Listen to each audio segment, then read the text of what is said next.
नमस्कार दोस्तों, आज की हमारी कहानी है जब लुट गए कान्हा। कृपया वीडियो को पूरा अंत तक देखें। एक पंडित जी थे। वे रोज रोज घर जाकर भगवत गीता का पाठ करते थे।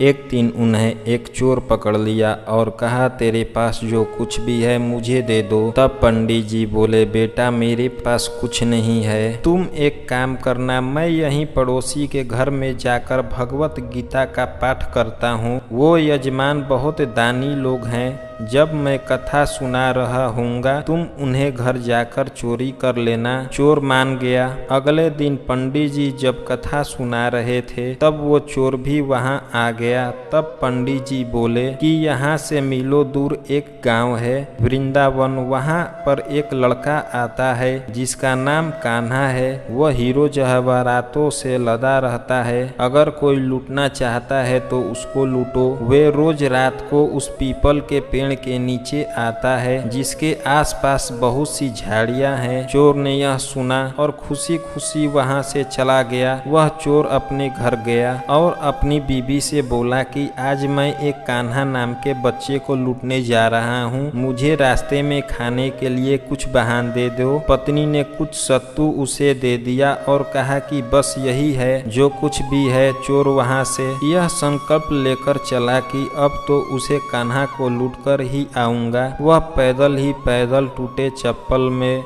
वहां से चल पड़ा और रास्ते में कान्हा नाम लेते हुए वह अगले दिन शाम को वहां पहुंचा जो जगह उस पंडित जी ने बताई थी। अब वहां पहुंचकर उसने सोचा कि अगर मैं यहीं सामने खड़ा हो जाऊंगा तो बच्चा मुझे देखकर दूर भाग जाएगा, तो मेरा यहाँ आना बेकार हो जाएगा। इसलिए उसने सोचा क्यों ना पास वाली झाड़ियों में छिप जाऊं। वो जैसे ही झाड़ियों में घुसा, झाड़ियों के कांटे उसे चुभने लगे। उस समय उसके मुंह से एक ही आवाज आई, कान्हा कान्हा। उसका शरीर लहूलुहान हो गया पर मुंह से सिर्फ यही निकला, कान्हा आओ कान्हा आओ। अपने भक्त की ऐसी दशा देखकर कान्हा जी चल पड़े। तभी रुक्मणी जी बोली कि प्रभु कहाँ जा रहे हो, वो आपको लूट लेगा। प्रभु बोले कि कोई बात नहीं, अपने ऐसी भक्त के लिए तो मैं लूट जाने को क्या, मैं मिट जाने को भी पसंद करता हूँ। ठाकुर जी बच्चे के रूप बनाकर आधी रात में वहां गए। वह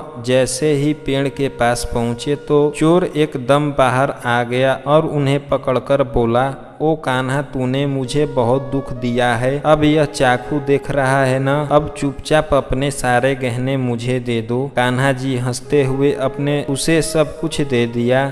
चोर हंसी खुशी अगले दिन अपने गांव वापस पहुंचा। सबसे पहले उसी जगह गया जहां पर पंडित जी कथा सुना रहे थे। जितने भी गहने थे वो चोरी करके लाया था, उसका आधा उसने पंडित जी के चरणों में रख दिया।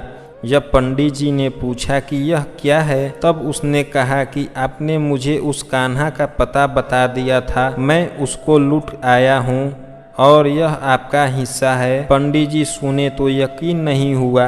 वे बोले कि मैं इतने सालों से पंडिताई कर रहा हूँ, वो मुझे आज तक नहीं मिला। तुझ जैसे पापी को कान्हा कहाँ से मिल सकता है। चोर के बार बार कहने पर पंडित जी बोले कि चल मैं भी चलता हूँ तेरे साथ, वहाँ पर मुझे भी दिखा कि कान्हा कैसा दिखता है। और वो दोनों चल दिए। चोर ने पंडित जी से कहा कि आओ मेरे साथ, यहाँ पर छुप जाओ। दोनों का शरीर लहूलुहान हो गया और मुंह से बस एक ही आवाज निकली, कान्हा कान्हा आओ बचाओ। ठीक मध्य रात्रि में कान्हा जी बच्चे के रूप में फिर वहीं आए। दोनों झाड़ियों से बाहर निकल आए। पंडित जी की आंखों में आंसू थे, वो फुट फुट कर रोने लग गए। चोर के चरणों में गिर गए और बोले कि हम जिसे आज तक देखने के लिए तरसते रहे, जो आज तक लोगों को लूटता आया है, तुमने उसे लूट लिया। तुम धन्य हो, आज तुम्हारी वजह से मुझे कान्हा के दर्शन हुए, तुम धन्य हो। ऐसा है हमारा कान्हा का प्यार